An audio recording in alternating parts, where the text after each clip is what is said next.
ඔයාලා මගේ නිතරම ආන දෙයක් නේ මම කොල්ලට මොනවද යූස් කරන්න කියලා. ඉතින් මේ වෙනකන් හිටිය කට්ටිය දන්නවා මම රෝස්මෙරි ඔයිල් එකයි රෝස්මෙරි සීරම් එකකුයි එතකොට රෝස්මෙරි වෝටර් රෝස්මෙරි වෝටර් එකේම ගෙදර හදාගත් යූස් කරනවා.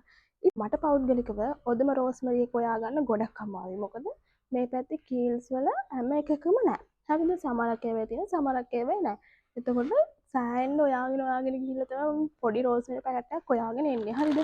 මට හම්බුණා පේජ් එකක් ඒගොල්ලෝ මෙන්න මේ රෝස්මෙරි එයාලා වගා කරනවා.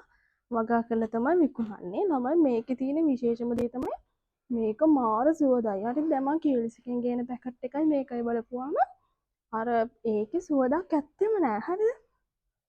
මේක ගෙනල්ලා පැකට් එක ඕපන් කරා විතරේ මාරම සුවදයි.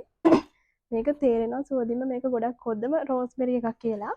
රෝස්බෙරි වෝටර් හදාගන්න එහෙම නැත්නම් පොඩියට බිස්නස් එකක් පටන් ගන්න දැන් ගොඩක් අය ඔයිල් බිස්නස් කරනවානේ. ඉතින් ඒ වගේ කෙනෙක්ට උනත් මෙයාලගෙන් ඔදම රෝස්මෙරි ගන්න පුළුවන්. ඔයගලන්ට ඕන තරම් ප්‍රමාණයක්. හරිද?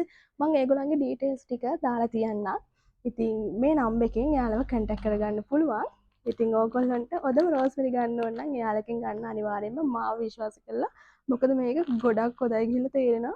මාරම සුවදයි ළමයි. ඇත්තටම ගොඩක් සුවදයි. හරිම ආසයි තුන මට මේක ආපු වෙලාවේදී මම මේකේ සුවඳ බලන මොකද රෝස්මෙරි සුවඳට මම ගොඩක් ආස කෙනෙක්.